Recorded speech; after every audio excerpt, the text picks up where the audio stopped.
ano na, Derek? Grabe, wala bang warm-up question muna? Kamusta kami sa buhay Hindi, namin? warm up para ating pagkagalingan natin.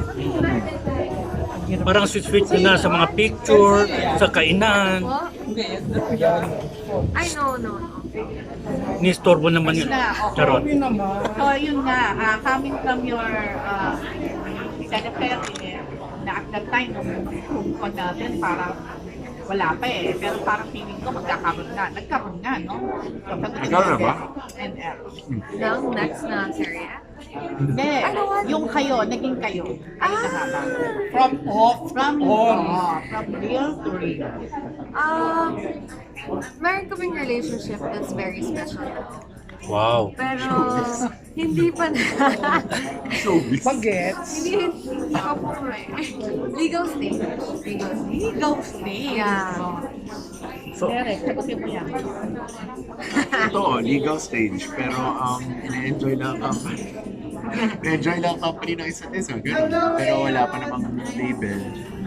Kasi hindi pa niya ako masyadong sinasagot. So, nililigawan Hindi mo pa siya. masyado. Feeling ko pero feeling ko malapit. Derek, formally nililigawan mo siya or parang Well, formally, as in, ano yung traditional? traditional ganun. Pinagsisimba ko siya ng kahoy, ganyan. Hindi nga. Derek, kailan Hindi, totoo, yeah. Naalagaan, ganun. Kung paano ko mag-alaga ng mahal mo sa buhay, ganun. Effort, make sure ko na lagi na okay siya, na masaya siya. Yun, tapos, at the same time, natuturuan din niya ako kung paano maging, kung paano mag-mature, ganun. mature na. Ay, start. Nagka-feelings ka na sa kanya. Kapag sa island siguro. Di ba? Yung nagsimula lahat. Na naglalak in taping. Okay, to correct us na. Or if I just So kayo mga ganyan. ha? So kayo mga ganyan. Niligaw sa issue kasi. Hindi, yung ginagawa niyo to, ang alam ko, parang meron ka talaga. relasyon.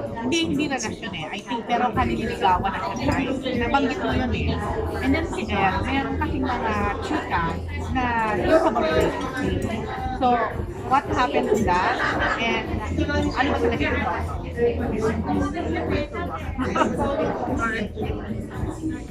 Una ka na ba? Una ako. Someone.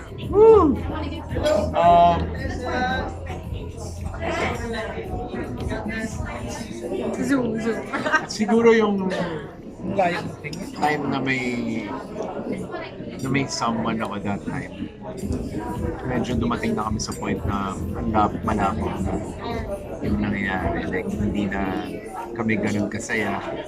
Medyo nag-drift apart na kami sa isa't isa. So,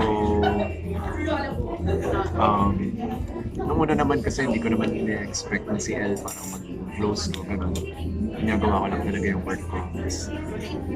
Actually, ginawa ko lang, clinose ko lang siya kasi para magkaroon kami para comfy kami sa isa't isa kung may eksena.